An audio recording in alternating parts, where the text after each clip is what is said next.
To understand how a single, seemingly trivial, and often called idiotic, decision could condemn Chernobyl and impact entire generations, it's necessary to return to the political, social, and scientific landscape of the Soviet Union in the 1980s. Nothing in Chernobyl happened in isolation. Nothing was accidental. The disaster stemmed from an entire system shaped by distorted priorities, a political elite obsessed with grandiosity, a militarized culture that demanded total obedience, and a suffocating bureaucracy where admitting mistakes was almost a state crime.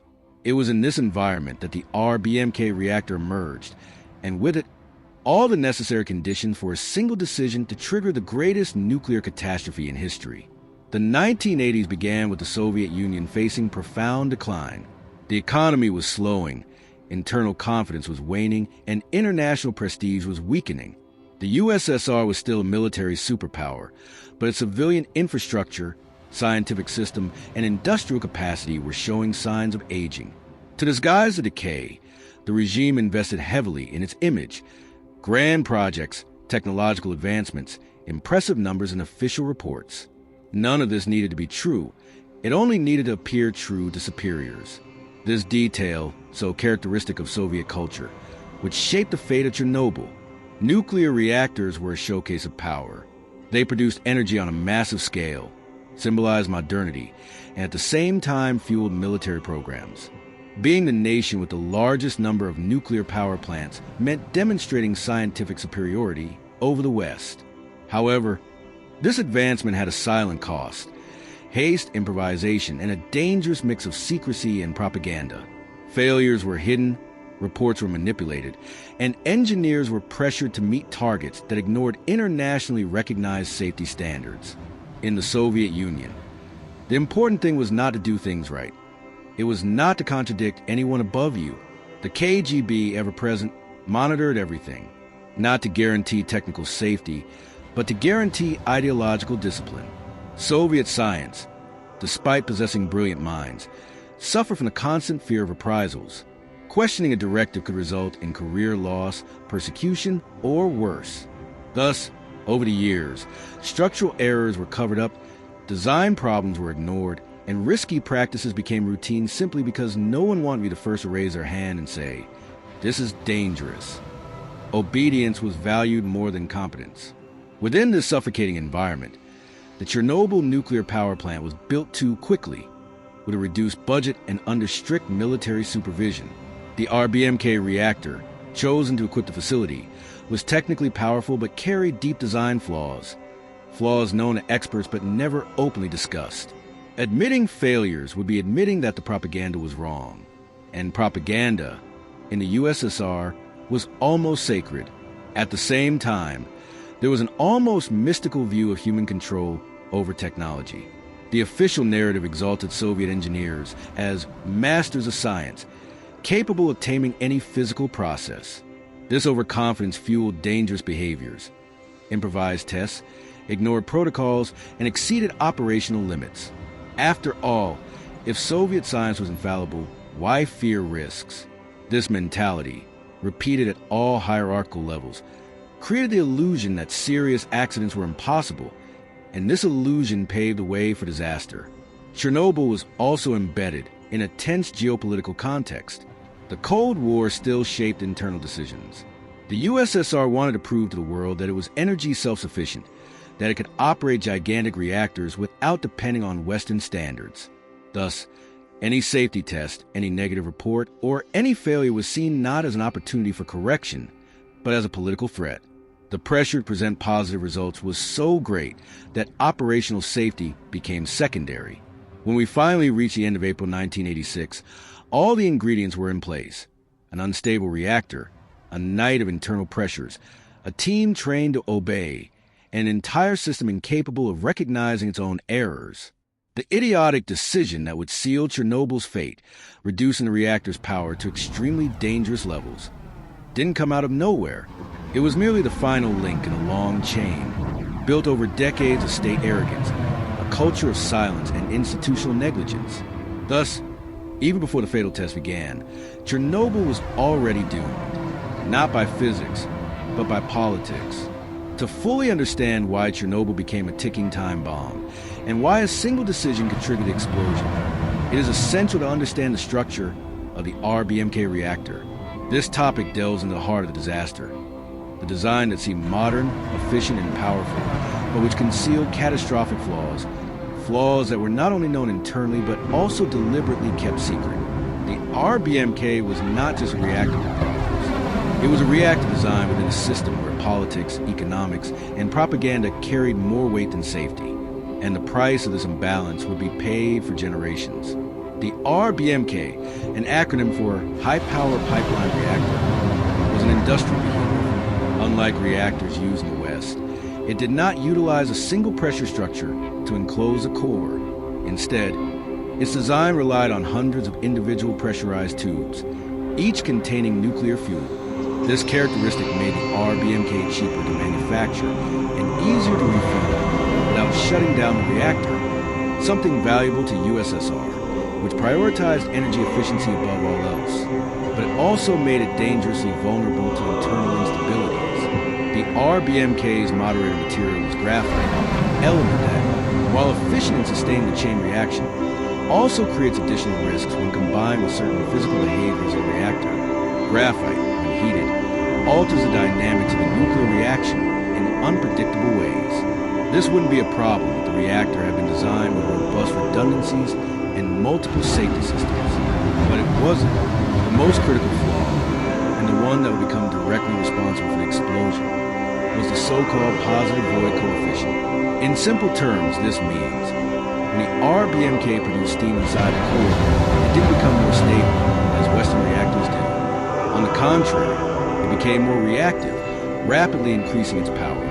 In other words, the hotter and more steam-filled the core became, the greater the chance of entering an uncontrolled reaction spiral. This was physically dangerous behavior that would require extremely strict procedures.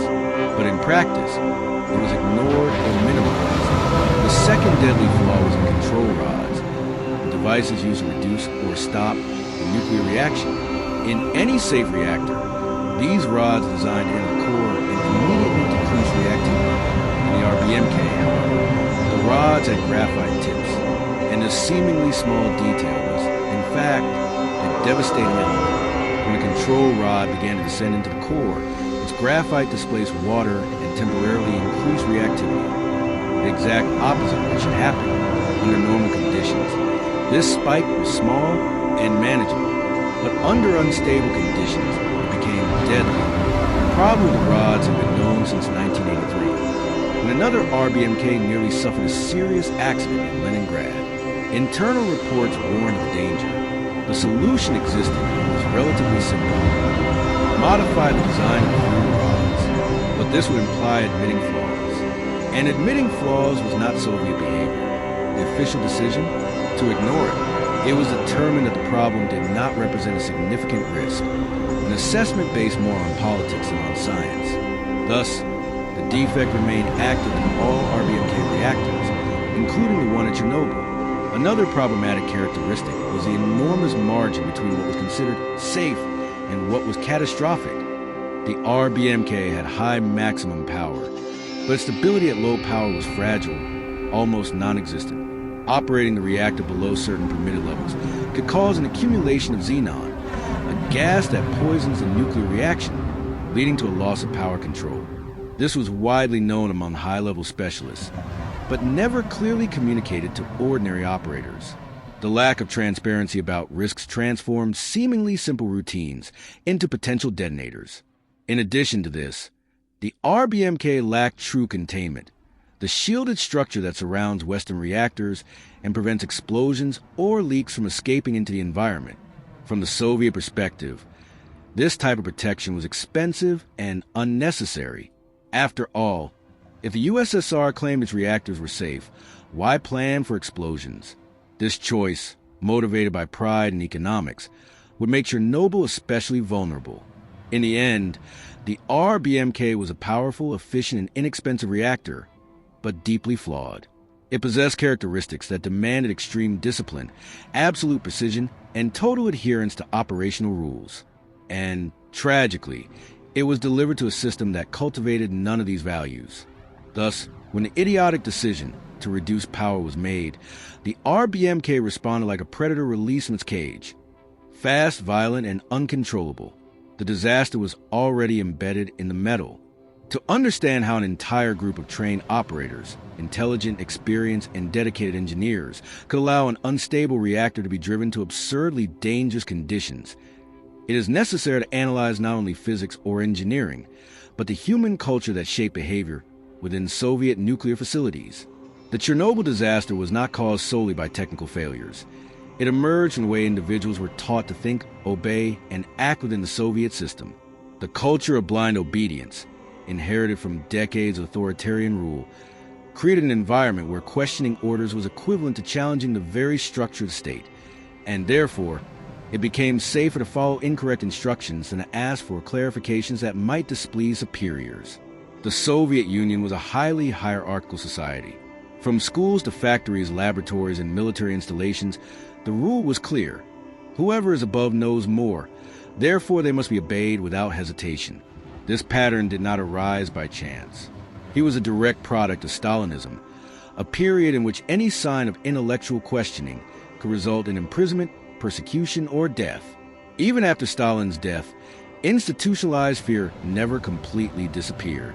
It transformed into automatic routines, unspoken norms, and internalized behaviors that continued to control how the Soviets communicated, especially in strategic sectors like nuclear energy.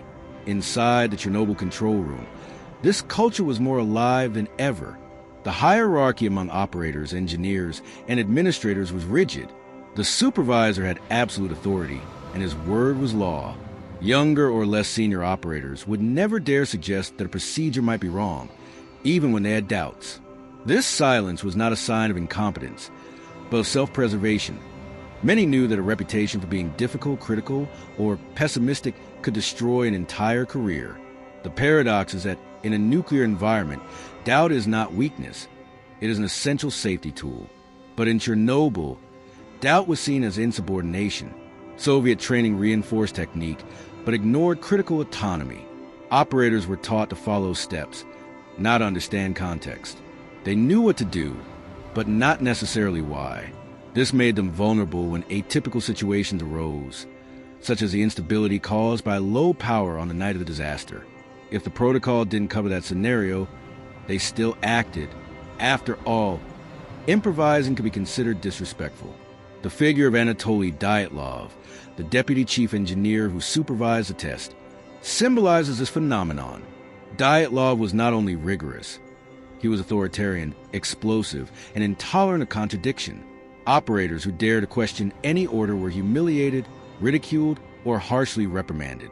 And this had a clear psychological effect. Over time, employees learned that disagreeing with him was simply impossible.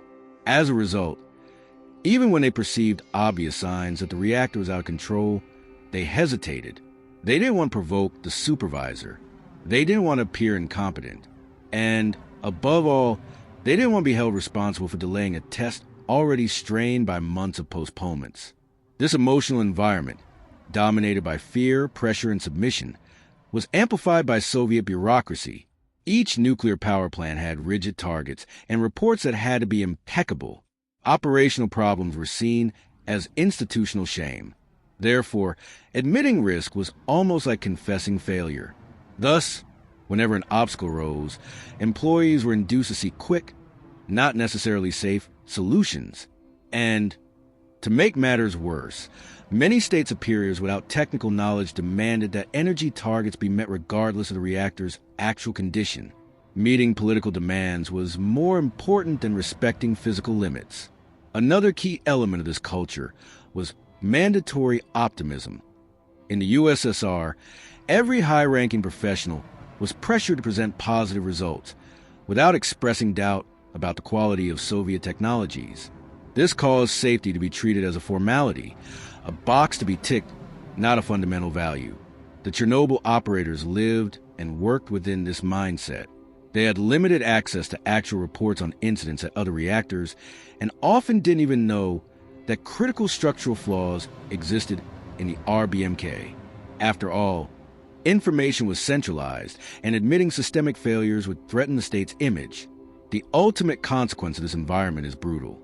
When the order to reduce power was given, no one said, "This is unsafe." Not because they didn't know, many did, but because within the Soviet system, survival depended not on safety, but on obedience. The Chernobyl disaster began long before the test. It began when thinking became more dangerous than obeying. To understand how Chernobyl became the site of the greatest nuclear tragedy in history, it is necessary to analyze the event that acted as a direct trigger, the infamous rundown test, an experiment that was supposed to simulate a sudden power outage and verify whether the turbines would be able to power the cooling pumps long enough to prevent the reactor from overheating. In theory, this test was a preventive measure intended to increase operational safety. In practice, it turned into a disastrous sequence of improvisations, political pressures, contradictory orders, and decisions made blindly. The safety experiment that should have made the plant more reliable ended up being the trigger for the collapse. The test was not new. It had been carried out several times in Chernobyl and always failed. Previous results had been unsatisfactory because the equipment did not supply enough electricity for an adequate amount of time. This should have served as a warning. It should have triggered investigations, design revisions, and technical replanning. But, like any failure within the Soviet bureaucracy, the failure was interpreted not as a structural problem, but as administrative humiliation. The pressure to prove that the test could be successful increased, creating an atmosphere in which repeating the experiment was no longer a matter of safety. It was a matter of political pride. Furthermore, there was an invisible urgency. The plant administrators wanted to complete the test before the annual audit, which would assess the energy and technical performance of all facilities. Passing it meant prestige, job security, and government recognition. Failing again could bring punishment or, at the very least, tarnish the record of the team and management. Thus, the test was scheduled not because conditions were ideal, but because the bureaucratic calendar demanded its execution. The first major distortion arose in the very choice of timing. The test was initially scheduled to take place in the morning, when the more experienced daytime team was on duty. But, due to regional energy demand, the controller in northern Ukraine demanded that the plant continue generating electricity for several hours beyond what was planned. No one wanted to contest the order. So the test was postponed, pushed to the early morning of April 25th to 26th, when the night shift team, less prepared, more tired, and with limited experience, took over. This change of schedule was not trivial. In nuclear operations, shift changes are a delicate moment. Scheduled changes must be communicated with absolute clarity to avoid confusion. But nothing in Chernobyl worked that way. The postponement of the test already increased the instability of the operation, as the reactor's power had been artificially adjusted for hours to meet external demands.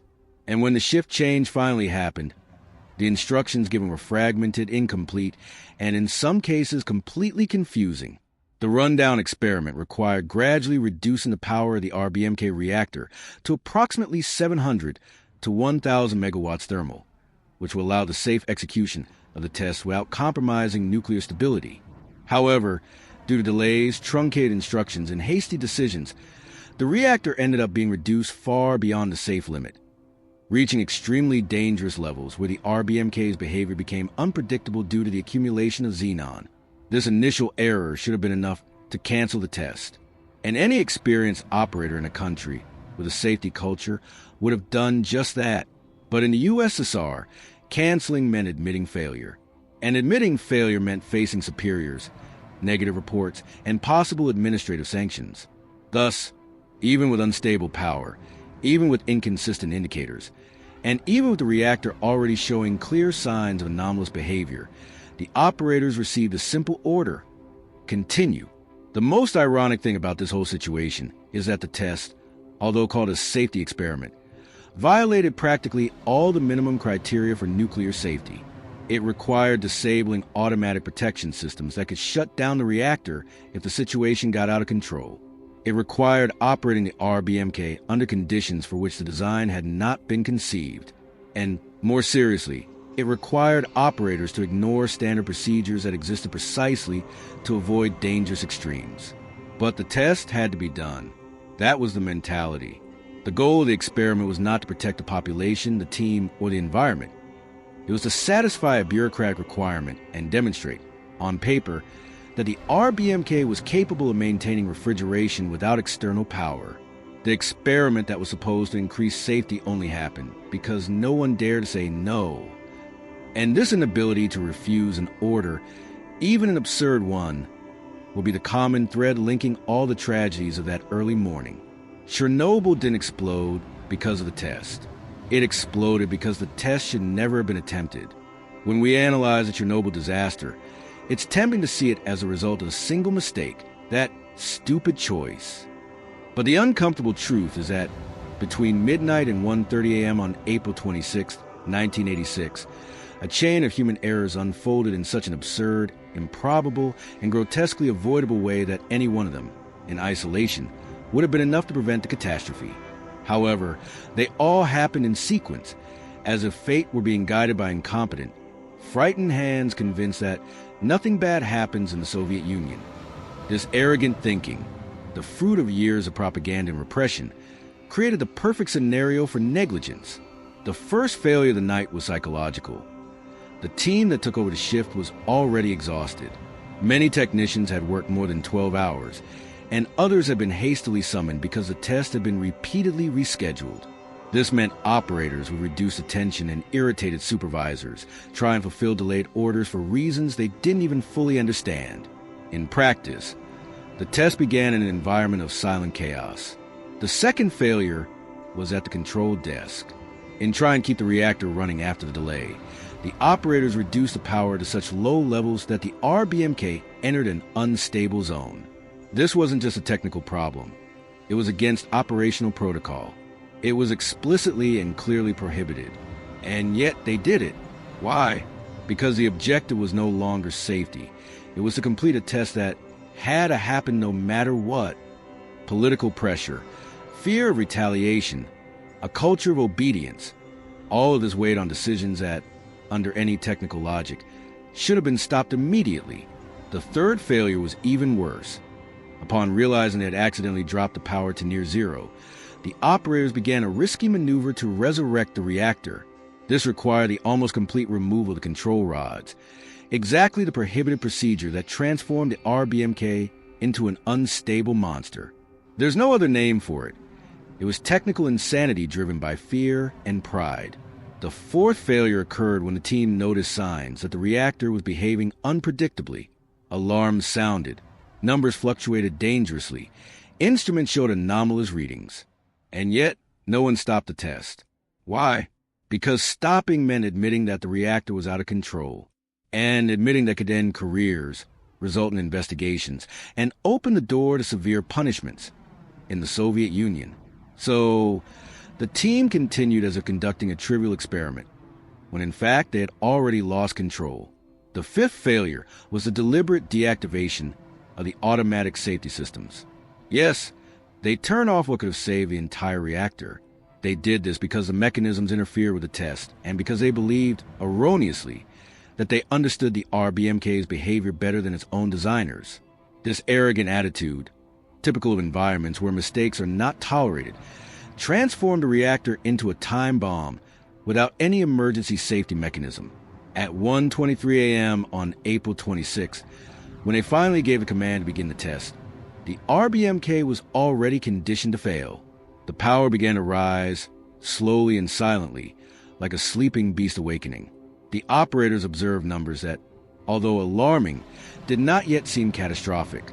But they did not understand that, due to accumulated failures, the reactor was about to enter a physical regime they had never studied, because the Soviet Union hid structural defects in the reactor itself from its operators. It was at that moment, exactly on that night, that the sum of wrong decisions exceeded any possibility of correction. A succession of human errors, masked by forced ignorance and institutional arrogance, converged to create the greatest non-military nuclear catastrophe in history. The disaster was not caused by bad luck. It was caused by a system where it was forbidden to err, and therefore forbidden to learn. To understand why the Chernobyl disaster reached such brutal dimensions, it's necessary to go beyond the human decisions made that night. The most disturbing truth, And at the same time, the one most carefully hidden by the Soviet Union is that the RBMK 1000 reactor possessed a design flaw so serious, so structural, and so unacceptable that it made a kind of nuclear Russian roulette. A small human error could, indeed, cause problems. But a small human error inside an RBMK could trigger a physical reaction beyond any control, something that no operator, however skilled, could reverse. The USSR knew this, and yet it deliberately concealed a flaw. This flaw was in the very soul of the reactor, its positive void coefficient. In simple terms, this means that the RBMK did something that most nuclear reactors in the world don't do. When the water inside the core evaporated and turned to steam, the reactor's power increased instead of decreasing. It was as if, in a car, when you take your foot off the brake, the accelerator pressed on its own.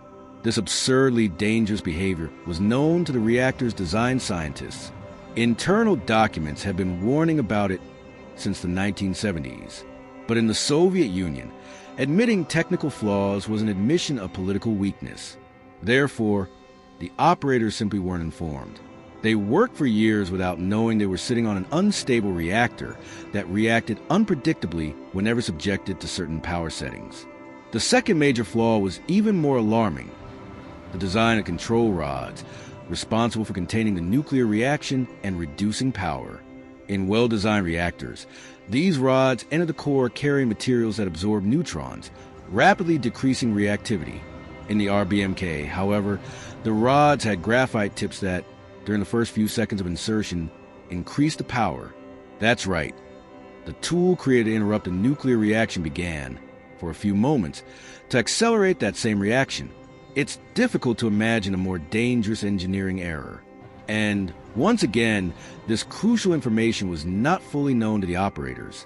When they pressed the AZ5 button, thinking they were saving the plant, they triggered the final spark of the explosion.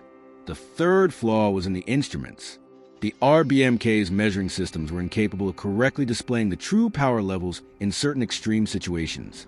Thus, during the night of the disaster, operators looked at panels displaying fictitious numbers. They thought the reactor was under control, when, in reality, it was already entering a completely abnormal physical regime. This discrepancy between reality and instrumental readings created a fatal illusion. They made decisions based on false data. It was like piloting a plane whose indicators swore you were flying straight, when, in fact, you were falling. But perhaps the darkest part of this story is understanding why the Soviet Union kept such flaws secret. The answer lies in the bureaucratic logic of the regime. Never admit mistakes. Never appear weak in the face of rivals. Never allow internal failures to become known. The RBMK reactor was cheap to build, produced large quantities of plutonium useful for strategic weapons, and projected the image of a powerful and industrially advanced USSR. Admitting that its reactors were unstable would be admitting fragility. And, in Soviet logic, fragility was the enemy of prestige. Thus, they preferred to take unimaginable risks with the population. They preferred to keep operators in the dark. They preferred to keep secrets that could, and effectively did, destroy entire cities. This combination of concealment and arrogance created a scenario in which catastrophe was not only possible, but probable. When the operators made mistakes that night, they were in fact interacting with a machine whose complete behavior had been denied to them by the government itself. The USSR turned trained workers into blind pilots. It expected them to be perfect, while the system around them had been built to fail explosively. This is the most terrifying element of the disaster. If the operators had known about the flaw in the void ratio, the control rods with graphite tips, and the misleading readings, any one of them would have stopped the test much sooner. But they didn't know, and the choice to conceal the flaws that, indeed, was deliberate, conscious, and criminal is what transformed a human error into a nuclear explosion capable of ruining generations. In most reactors around the world, there is one point of absolute safety: the emergency shutdown button. In Chernobyl, that button had a name: AZ5.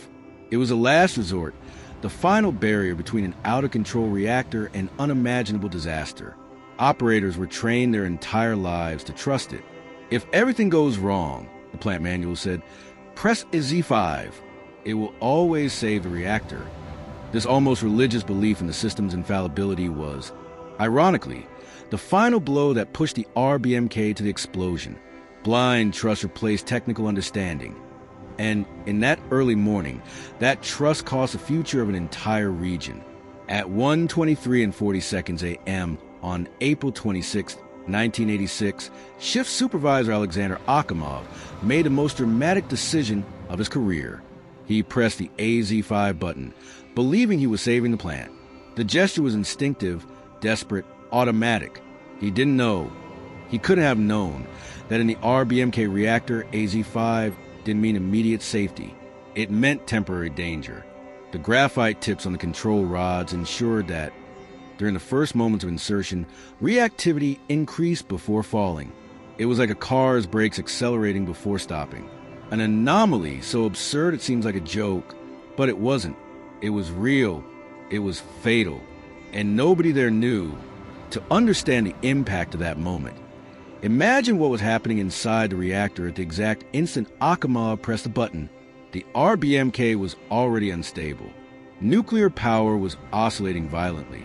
Steam voids were forming at an accelerated rate, creating pockets within the cooling channels.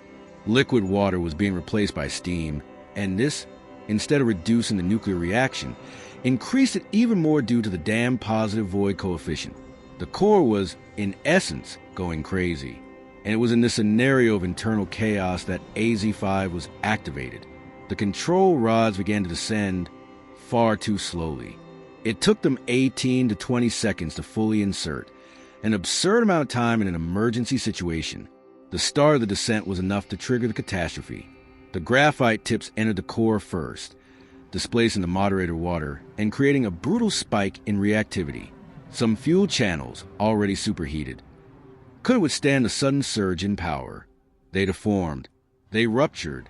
The water inside them instantly exploded into steam. The core, now physically damaged, began to lose its geometry, which further fueled the nuclear reaction. In fractions of a second, the reactor's power didn't double or triple. It increased hundreds of times. A true internal thermal detonation. The pressure inside the core rose to unimaginable levels. Pipes ruptured. Control plates were torn off.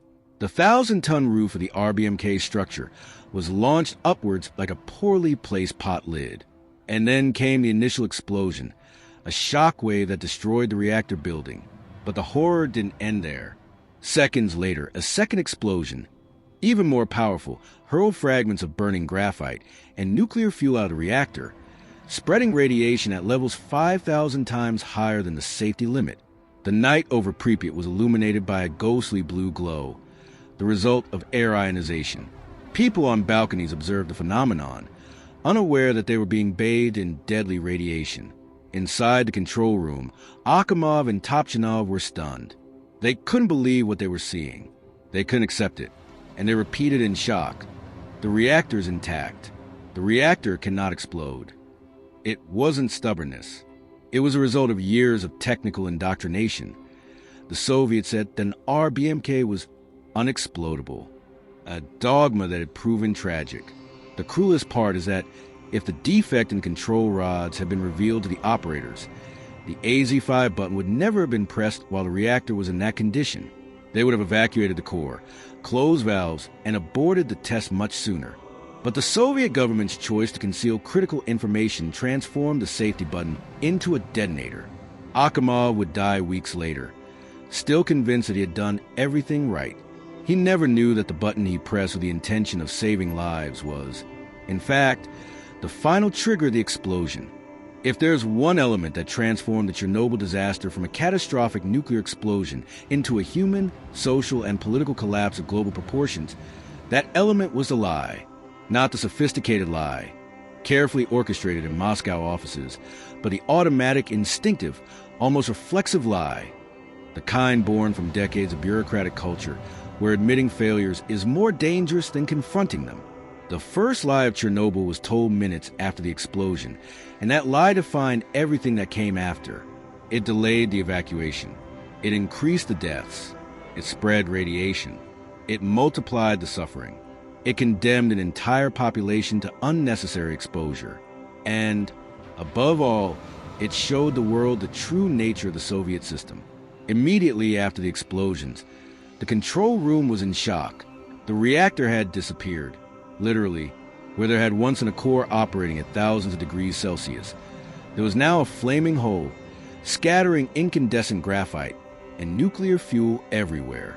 But admitting this was simply unthinkable. Soviet doctrine categorically stated that an RBMK reactor cannot explode. Therefore, if it had exploded, reality had to be wrong, not the reactor. This absurd yet deeply ingrained reasoning led supervisors to deny the obvious fact. The reactor was destroyed. The first lie was born there. The core is intact. This phrase was repeated mechanically, like a mantra. It was safer to insist on it than to challenge the technical and political dogma. The problem is that this lie wasn't confined to the control room. It quickly spread to the chain of command. Senior engineers were called in and, even seeing the blue glow of the ionization arc and breathing toxic fumes, repeated the institutional lie. The reactor is intact. No one dared to say otherwise, because admitting the explosion meant admitting human error and state failure, something that could destroy careers, reputations, and, in such a rigid regime, even lives. Meanwhile, firefighters arrived at the scene without any radiation protection equipment. The lie about the intact core led them to believe they were fighting a regular fire. They climbed onto the roof of Reactor 3 without knowing they were stepping on molten nuclear graphite. They touched radioactive parts with their hands, pushed fuel blocks with their boots, and breathed lethal dust. Many would die days later in Moscow hospitals, never having been informed of the true cause of their contamination. The lie also affected the residents of Pripyat. The city, located just 3 kilometers from the destroyed reactor, continued its normal life that morning and throughout the day of April 26. Children went to school, weddings took place, people shopped, chatted in the squares, ate ice cream while watching the smoke in the distance. Meanwhile, radioactive particles were being carried by the wind and deposited on clothes, toys, food, roofs, and skin. An immediate evacuation would have drastically reduced the population's exposure. But the Kiev government insisted that everything was under control. After all, admitting otherwise would mean admitting that the system had failed. The lie was also sent to Moscow, and there it transformed into something even more dangerous: propaganda. While hospitals received victims with incomprehensible burns, while helicopters flew over the open core trying to drop sand and boron, without knowing the real level of radiation, while instruments fired at maximum capacity, Soviet leaders prepared official statements downplaying the accident. They tried to hide the disaster until the radiation reached Scandinavia, forcing the world to realize that something terribly wrong was happening somewhere in the USSR. The first lie, the reactor is intact, became a domino effect. Each new decision made based on it increased the number of victims. It kept workers exposed for unnecessary hours. It prevented the immediate dispatch of real specialists. It blocked critical information. It froze emergency actions. It was, in a way, as deadly as a radiation. And this lie was not just a human error. It was the product of a system where the truth was always shaped to serve the state. In Chernobyl, this culture found its most terrible consequence. If the truth had been told in the first few minutes, thousands of lives would have been saved. But, as always, the Soviet Union preferred to protect its image, even if it costed its own people. If there's one of the most brutal and at the same time most incomprehensible aspects of the Chernobyl disaster, it can be summed up in 2 words: 36 hours. 36 whole hours. That was the time the Soviet government kept the residents of Pripyat living normally, breathing contaminated air, walking in radioactive rain, touching toys impregnated with toxic dust, drinking already contaminated water, without anyone telling them the truth. The reactor core had exploded. But for the state, admitting this too soon would be equivalent to acknowledging that the USSR had committed the greatest nuclear mistake in history. And between protecting lives and protecting its own ego, the government chose the latter. To understand what really happened in those 36 hours, it is necessary to observe the grotesque contrast between the daily life of the city and the absolute chaos unfolding a few kilometers away. From dawn on April 26th, the bluish light of the exposed reactor was visible from the city. Children pointed to the unusual glow. Thinking it was some kind of show, parents took pictures. Many families went to bridges and balconies to watch the smoke rising from the plant, unaware that they were receiving radiation doses comparable to those of Fukushima workers at the end of their lives. This bridge, later nicknamed the Bridge of Death, will become one of the symbols of state negligence. Meanwhile, local authorities, completely dependent on instructions from Moscow, knew something was wrong, but lacked the courage or autonomy to act on their own. Their dosimeters exceeded their maximum measurement limit, meaning the radiation was much higher than the devices could register. But admitting this will require confronting the regime, and no one dared to ask questions. Thus, the silence continued. The most frightening thing is that inside the hospitals of Pripyat, doctors were already realizing that something monstrous was happening. Firefighters arrived vomiting, with skin burns, dizziness, high fever, classic signs of acute radiation syndrome. But the doctors had also been trained under the same dogma, and our BMK reactor cannot explode. So, even in the face of overwhelming evidence, they attributed symptoms to chemical poisoning, smoke inhalation, fatigue, anything but radiation. The lie was so profound that it blinded even the experts. Meanwhile, scientists at the plant tried to downplay the disaster. Some out of pride, others out of fear. A senior engineer even stated before authorities that the radiation at the site is no greater than that of an X-ray examination. This absurd statement further delayed any real action. Helicopters flew over the plant. Unprotected pilots received fatal doses, but the city continued to function normally, as if it were thousands of kilometers away from the collapse. The absurd routine continued. Schools open, buses running, weddings taking place, bars serving drinks. And all this while particles of cesium-137, iodine-131, and strontium-90 clung to clothes, skin, toys, and food.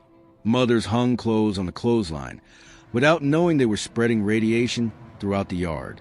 Children played in the irradiated sand of the playgrounds. Young people went swimming in the Pripyat River, which already carried radioactive sediments. Every minute, the radiation did its invisible work, destroying cells, altering DNA, ensuring that thousands of lives would never be the same. When they finally decided to evacuate in the late afternoon of April 27th, it was already too late for many. The buses arrived in long lines, dozens of them, organized like a military retreat. The evacuation was quick, efficient, almost surgical, but that doesn't erase the fact that it occurred 36 hours too late. People were instructed to take only documents and light clothing, because they would be allowed to return in a few days. It was another cruel lie. Pripyat would never be inhabited again. Whoever closed their front door that afternoon didn't know they were closing it for the last time. This deliberate delay was not an accident. It was a choice motivated by politics, pride, fear, and incompetence. A choice that transformed a vibrant city into a radioactive capsule of interrupted memories. And perhaps most painfully, a choice that could have been avoided if, under the Soviet regime, truth had not been treated as an enemy of the state. When the buses finally arrived in Pripyat on the afternoon of April 27, 1986, after 36 hours of radioactive silence, the Soviet state put into practice one of the most coldly calculated and emotionally devastating operations in modern history. Officially, it was a temporary evacuation. In reality, it was a permanent removal of an entire city, converted into an exclusion zone that would remain uninhabitable for centuries. The USSR knew this, but the residents did not. The evacuation of Pripyat is remembered as an efficient action, but the psychological, political, and symbolic aspects of this operation are rarely discussed. This topic delves into this aspect, how an evacuation was used not only to move people, but to control narratives, quell panic, and preserve the image of the state. The first signs that something extraordinary was about to happen emerged when long lines of buses, coming from Kiev and other cities in the region, began to approach Pripyat. There were so many of them that they formed a kind of mechanical serpent stretching for kilometers. For the residents who had been observing fires at the plant since morning, it finally seemed like a sign that the government had a concrete response. But until that moment, no one had clearly stated what was happening. Local authorities received precise instructions. Do not use the word radiation under any circumstances. Do not mention the reactor. Do not create panic. Maintaining the appearance of control was essential. The population was warned by cars with loudspeakers that the evacuation would last 3 days. People should only take documents, some food, and essential belongings. This lie, one among many, was a carefully planned manipulation to prevent residents from taking suitcases, bags, or bulky personal belongings, because that would give the evacuation an air of permanence, something the regime desperately wanted to avoid. The USSR needed to maintain the illusion that everything was temporary. The evacuation had to appear as merely a technical procedure, not the collapse of an entire city. The psychological artifice worked. Families left behind photo albums, toys, clothes, furniture, pets, all in the belief that they would return in days. The scenes of the evacuation are painful to witness, even decades later. Children walked to the buses holding dolls and toy cars. Parents tried not to show fear. Soldiers instructed people to board calmly, repeating the rehearsed phrase, "You will be going home soon." No one knew that, at that very moment, helicopters were dumping tons of boron and sand onto what remained of the molten reactor core in a desperate attempt to prevent an even more devastating reaction from occurring. While the population was being carried away, radiation levels in parts of the city reached levels equivalent to those of atmospheric nuclear test zones. The USSR acted quickly and in an organized manner, but not out of altruism. The evacuation was not designed to save lives, but to preserve the party's image. The existence of 50,000 people receiving radiation in real time was a direct threat to the official narrative. It was necessary to remove them so that the state could regain control of the situation. As soon as the residents boarded the buses, the military closed the city's entrances and began an equally silent, yet more cruel operation: selective decontamination and the elimination of domestic animals. Houses were locked and sealed. Belongings were inventoried. The government acted as if Pripyat had been shut down, as if it were merely a faulty facility, not a home. Inside the buses, the atmosphere was confusing. Many people still believed in the promise of the 3 days. Others, more attentive, began to suspect. Some had seen helicopters, soldiers with masks, strange equipment. Others had relatives who worked at the plant and already knew, from what they heard, that something terrible had happened. But no one dared to speak up. The fear of the truth was as great as the fear of the radiation itself. During the journey, soldiers collected any contaminated objects. Children holding toys with radioactive dust saw them snatched from their hands and placed in sealed bags. The authorities did not explain why. Nothing could suggest there was radiation, only that it wasn't safe. The absence of the word was part of the strategy. If the population didn't know the seriousness of the situation, they wouldn't question the government later. When the buses finally arrived in neighboring towns, thousands of people were distributed among schools, gymnasiums, and the homes of volunteer families. There, still unknowingly, the residents of Pripyat had become permanent refugees. The city they left behind would be frozen in time, like a tragic monument to a choice that should never have been made. The evacuation of Pripyat became one of the cruelest examples of how a state can manipulate its population with calculated subtlety. Every gesture, every instruction, every phrase was part of political choreography. And the most devastating thing, no one ever returned. The night of April 25th to 26, 1986, remains one of the most examined, reconstructed, studied, and debated in the history of engineering and risk management. The reason is simple. No sequence of absurd, unnecessary, and ignorant human decisions should be capable of destroying an entire nuclear reactor. But it did. In Chernobyl, that night became a dark laboratory of everything that can go wrong when incompetence, arrogance, and improvisation come together in the same control room. What should have been a routine test, or at least a test that had been advised against several times, ended up becoming the exact framework for catastrophe. The most disturbing thing is that the tragedy did not result from a single error, but from an endless chain of misguided micro-decisions, stupid orders, and omissions that, added together, built the disaster step by step. To understand the magnitude of the failure, we first need to observe the psychological and operational state of the operators. They weren't just tired. They were exhausted after a forced change in the test schedule and after hours of trying to keep the reactor in an unstable regime that any minimally prudent engineer would have considered dangerous. The RBMK reactor operated best at high power, but that team found themselves forced to work at low power, where the reactor was more unstable, less predictable, and more prone to uncontrolled oscillations. Still, Command insisted the test needed to be completed that night, whatever the cost. And it did cost. The first major mistake, seemingly innocent but fatal, was allowing the power level to drop to almost zero, as we've seen in previous sections. This drop created a dangerous accumulation of xenon-135, a nuclear poison that drowns the reaction. To try to recover power, the operators made a desperate and completely prohibited decision. They removed almost all the control rods in the core, operating at only a fraction of the saved minimum. The RBMK at that moment was a bomb just waiting for the right trigger. The second major mistake was disabling safety systems so that the test could proceed without automatic interruptions.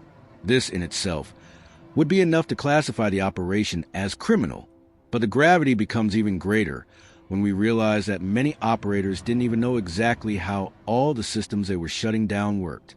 For them, they were just inconvenient buttons that could delay the test schedule. Nobody there seemed to be fully aware that they were overriding the last technical limits that could save the reactor. The third mistake, even more absurd, was continuing with the test despite clear signs of instability in the core. The neutron flux varied dangerously. The temperature fluctuated, and instruments gave inconsistent readings. But, guided by a rigid Soviet culture, the operators were afraid to interrupt everything. The order came from above, and from above was not questioned. The bureaucratic machine of the USSR always placed discipline above safety, and that night was the final proof of how an authoritarian system can manufacture tragedies simply by eliminating the space for dissent. The fourth mistake, what many experts call the trigger pull, was activating the maneuver that should have initiated the final test, precisely when the reactor was in its worst possible state. To make matters worse, the absence of automatic shutdown potentials transformed what should have been just a failed test into an irreversible collapse. When the flow became extreme, the operators finally tried to activate AZ-5, the emergency shutdown button. But there was another tragic aspect of the RBMK design. The control rods had graphite tips, and the graphite, entering the core first, increased reactivity before reducing it. This created an instantaneous power spike, literally a killer jump. That night wasn't marked by one big mistake, but by a bricolage of idiotic decisions, each contributing a share to the destruction. The reactor exploded not because it was inevitable, but because everything that could go wrong was encouraged, allowed, and even ordered. The sum of human irresponsibility was greater than the reactor itself. The explosion of Reactor 4 at Chernobyl was not just a technological disaster. It was a political, psychological, and moral disaster. If the accident was triggered by idiotic human decisions, what followed was even more devastating. The Soviet Union's insistence on denying reality, even as radiation spread freely through the atmosphere, putting thousands of lives at risk. The explosion was human error. The silence that followed was a deliberate choice, a calculated choice, a deadly choice. From the very first second after the explosion, the USSR put its oldest and most efficient machine into action, the machine of lies, that apparatus of propaganda and concealment, which had shaped Soviet politics for decades, was ready to act. No one in Moscow considered the idea of a nuclear accident admissible. This was not just a matter of image. It was a matter of ideology. In the Soviet narrative, their technologies were perfect, their engineers were the best in the world, and the system was flawless. To admit otherwise would be to admit weakness, and weakness was more forbidden than radiation. In the early hours of the accident, residents of Pripyat observed a column of bluish light streaking across the sky. It was radiation ionized in the air, a phenomenon that shouldn't be visible unless thousands of becquerels were escaping from the core. However, even in the face of such an abnormal spectacle, no authority said anything. Children went to school. Families strolled through the streets. Thousands of people were exposed to extreme levels of radiation, simply because the government didn't want to admit a disaster. The mechanism of lies worked on several levels. The first was local. The operators, stunned, still tried to deny the explosion. Some said the reactor was intact, despite the hole in the roof and the glow emanating from the exposed core. It was almost a psychological denial, an inability to conceive that something so unthinkable had happened.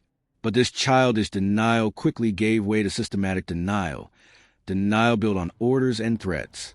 Moscow, notified hours later, reacted with bureaucratic coldness. Don't panic. This phrase, which should have been a plea for calm, became a command not to inform the population, even when radiation levels at the monitoring stations exceeded any acceptable limit. 2 days after the accident, an entire city was still breathing toxic air while the government tried to decide how to present the situation to the world. The second layer of the lie was external. The USSR tried to hide the disaster from other countries, something absolutely impossible given the scale of the radioactive release. Finland and Sweden were the first to realize something was wrong when their radiation sensors began to trigger without apparent explanation. The Soviet government, even under international pressure, still hesitated. The culture of lies was so ingrained that admitting the disaster would be like destroying the very psychological foundation of the regime. The consequence of this delay was brutal. Each additional hour of silence meant more radiation absorbed by those living near the reactor. It meant that firefighters, soldiers, and technicians were sent to the site without adequate protection, simply because no one wanted to admit they were entering the mouth of a radioactive hell. The lie increased exposure, multiplied tumors, and destroyed lives that could have been saved with simple order. Evacuate immediately. The third layer of the lie was internal, directed at the Soviet citizens themselves. When, finally, the authorities admitted a minor accident, they downplayed everything. They said it was under control, even as the reactor continued to spew deadly particles. The evacuation of Pripyat occurred only 36 hours after the explosion, and those who left were told they could return in a few days. Most left their belongings behind. No one returned. Soviet propaganda attempted to create a narrative of heroism, but without acknowledging the true magnitude of the tragedy. The liquidators, men sent to confront the impossible, were celebrated, but at the same time, the government hid the levels of radiation to which they were exposed. Many died believing they were doing a safe job. Others were discarded as numbers, statistics, collateral damage of an institutional lie. The culture of lies not only concealed the disaster, it amplified it. The radiation that killed thousands was not the only destructive force that night. The systematic, deliberate, and proud lying killed just as many as the exposed core. If there's one chapter of Chernobyl that reveals, with brutal clarity, the abyss between human courage and state negligence, that chapter is that of the liquidators. They were the men, young, old, soldiers, scientists, miners, ordinary workers, who received the impossible mission of directly confronting the radiation, containing the inferno, and preventing catastrophe from becoming even greater. Without them, Europe could have lost entire cities. Rivers and lakes could have been poisoned for centuries. Radioactive clouds could have contaminated millions of people. They were the pillars that held the entire continent together. But at the same time, they were sent to their deaths with a level of contempt that borders on the unimaginable. The word liquidators is not accidental. It means not only those who solved the problem, but also those who could be discarded afterward. And the way the USSR treated these men confirms the double meaning. Thousands were summoned without even being informed about what they were really facing. Many thought they were going to clear ordinary debris, help after an industrial explosion, or work on a containment effort that required physical strength but not mortal risk. Almost no one knew they were about to walk on one of the most radioactive places on the planet. The tragedy begins with recruitment. The USSR didn't ask for volunteers. It ordered them. Thousands of reservists were called back into military service. Office workers received uniforms. Miners were rushed away without explanation. Those who asked questions received evasive answers or were silenced. The priority was simple: contain the reactor, whatever the cost. Human life was a resource to be spent, not protected. And spent it was. In jobs that today would be impossible to authorize in any civilized nation, the liquidators faced radiation levels that, in some cases, would kill a person in a matter of hours. There weren't enough robots. Protective equipment was practically symbolic. In many cases, helmets, aprons, and masks served only to soothe the consciences of commanders, not to protect the men who wore them. The liquidators were divided into groups with specific functions. Soldiers responsible for cleaning radioactive graphite from a roof. Miners digging tunnels under the reactor to build cooling chambers. Pilots flying over the core in helicopters that absorbed radiation on each pass. Engineers sending tanks, vehicles, and mechanical shovels into the most contaminated zone, knowing that these machines could never be used again. Each group received a maximum time of exposure. For some, it was 90 seconds. For others, 2 or 3 minutes. Enough to grab a fragment of graphite, throw it off the roof, and run back before the radiation burned their organs from the inside.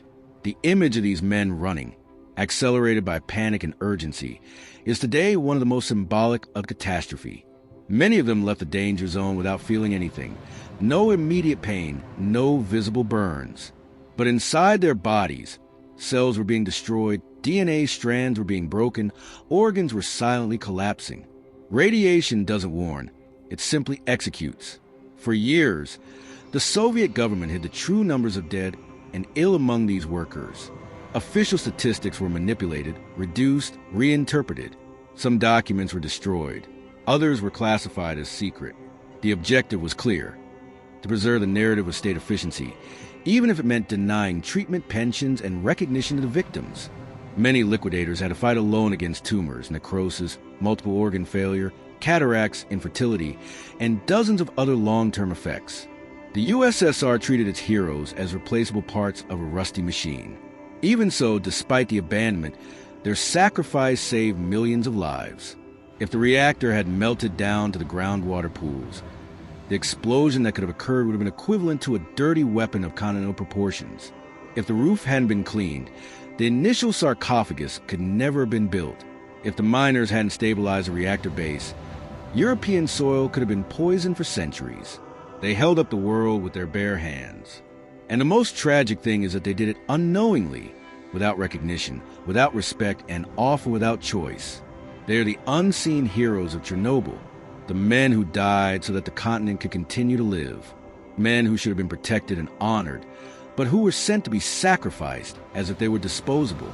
When the core of Reactor 4 finally stopped burning with its initial violence, the catastrophe wasn't over.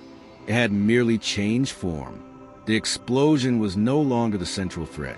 Now, the danger came for what remained silently burning. A hellish amalgam of uranium, graphite, molten concrete, and molten metals, known as corium, seeping through the destroyed building and burning everything in its path. A mixture so radioactive that it could render entire regions of Europe uninhabitable for centuries if it reached groundwater. The explosion had been the scream. What remained now was a monster that wouldn't stop breathing, and this monster needed to be contained. That's how the idea of the concrete sarcophagus was born, officially called confinement object, but nicknamed Euclid by the population, cover, hiding place, tomb. The term was not chosen by chance. What they were trying to bury was not just a damaged reactor, but a technological nightmare that could not be confronted directly. Containing it was the only alternative. Destroying it was impossible.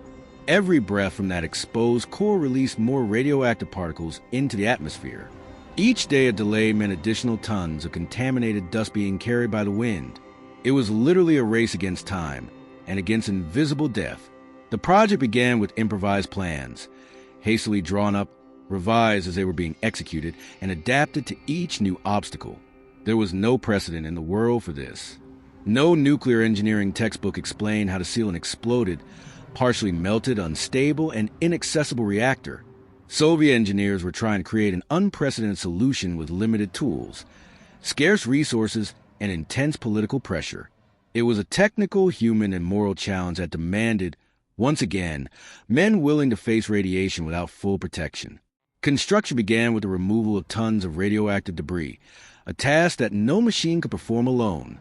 Helicopters dumped concrete and boron, but couldn't operate for long without suffering severe damage from radiation and extreme heat. Robots were sent to the top of the building, but failed almost immediately. Radiation destroyed their circuits in minutes. When even technology fails, who's left? The liquidators. Again, men sent to clear the roof with shovels in their hands in 40 to 90-second shifts to avoid immediate death. They were the USSR's last functional tool. With the ground partially cleared, the actual construction began. Giant metal structures were erected on an unstable base, supported by walls deformed and beams twisted by the explosion. Workers, soldiers, engineers, and military personnel took turns like ants around a radioactive colossus, each contributing a few minutes of work at a time before being replaced due to accumulated radiation. The sarcophagus grew like a makeshift castle, hastily assembled, each piece placed under conditions that would be completely unacceptable in any normal civil construction project. And then the most disturbing element emerges. Everyone knew the sarcophagus wasn't a definitive solution.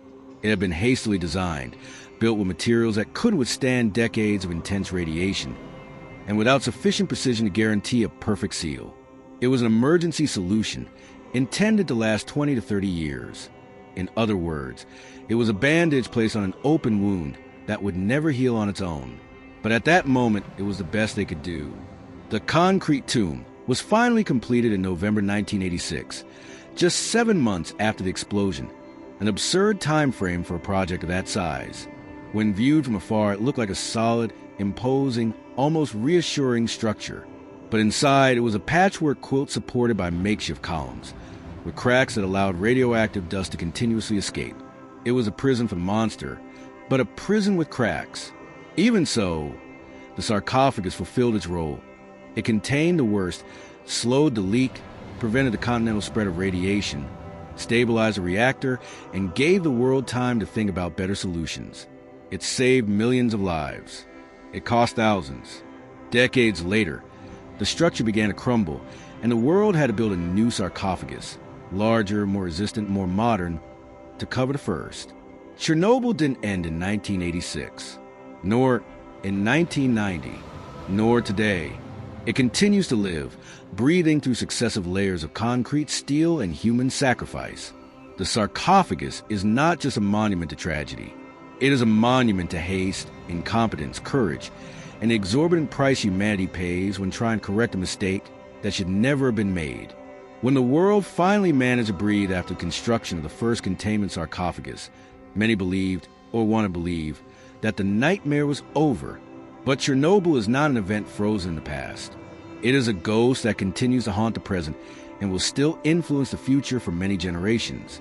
The explosion was not just a technical, political, or environmental disaster. It was a collective trauma, a brutal reminder of how a single sequence of arrogant, negligent, and idiotic decisions can forever reshape the destiny of millions. And this legacy, laden with pain and warnings, continues to grow. Radiation does not disappear with political speeches, much less with state propaganda. The particles released into the air in 1986 traveled throughout Europe, entering the soil, rivers, vegetation, animals, and people. In some regions, the increase in cases of thyroid cancer and various tumors is so blatant that doctors can directly link them to the accident. Children born years later still suffer the consequences of contamination they did not choose. Even today, almost 4 decades after the explosion, scientists continue to find genetic mutations in plants, insects, and mammals living in the so-called exclusion zone. But there's an even more disturbing aspect. Chernobyl altered humanity's very perception of risk, technology, and political power.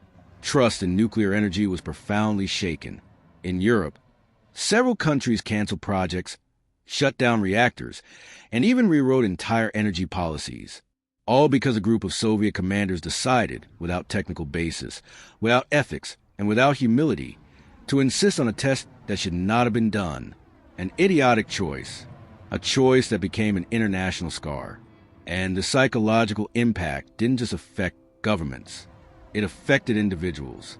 The story of Chernobyl became a symbol of human failure, not just in the operators, but in the entire system that allowed those errors to germinate. The disaster revealed the fragility of political structures based on censorship, fear, omission, and authoritarianism. Even within the USSR, many saw Chernobyl as proof that the government was incapable of protecting its own people. Some historians argue that the accident directly contributed to the eventual fall of the Soviet regime. When the people lose confidence, The empire crumbles from within. The exclusion zone is today a silent monument not only to the accident, but to the consequences of that collapse. Forests have reclaimed cities. Wild animals roam avenues where children once played. Pripyat is a fossilized urban body, suspended in time, preserved as a permanent warning. Nature reclaimed the territory, but did not purify it. It is as if the planet decided to slowly swallow the scar without erasing it. And yet, amidst this desolate landscape, a paradox exists. Chernobyl also revealed the greatest capacity for human courage. Thousands of people, firefighters, engineers, soldiers, scientists, miners, sacrificed their lives and their health to save the world from an even greater disaster. They never chose to be there, but their bravery in preventing the reactor from completely melting down may have been one of the greatest displays of collective heroism in contemporary history. Chernobyl taught us that technology without responsibility is a weapon pointed at ourselves, that authoritarian systems can transform small human errors into global catastrophes, that the truth, when hidden, kills more than any radiation, and that arrogance can destroy an entire generation. But it also taught us that human life, when guided by courage, solidarity, and ethics, can withstand even the impossible. The most important question is not, why did Chernobyl happen? But rather, what are we doing to prevent something like this from happening again? The answer is not just in engineering textbooks. It lies in transparency, humility, the ability to admit mistakes, and the responsibility to put lives above political agendas. The legacy of Chernobyl is a global warning, a call for us not to let history repeat itself. And if you've made it this far, understanding the depth of this tragedy, the weight of human choices, and the devastating impact of a single miscalculated mistake, then you know that this kind of content needs to reach more people, so that the memory doesn't fade, so that the warning remains alive. If you enjoyed this video, please give it a like, and don't forget to subscribe to the channel. This helps the content grow, and ensures that more people understand how irresponsible decisions can cost entire generations. Until next time,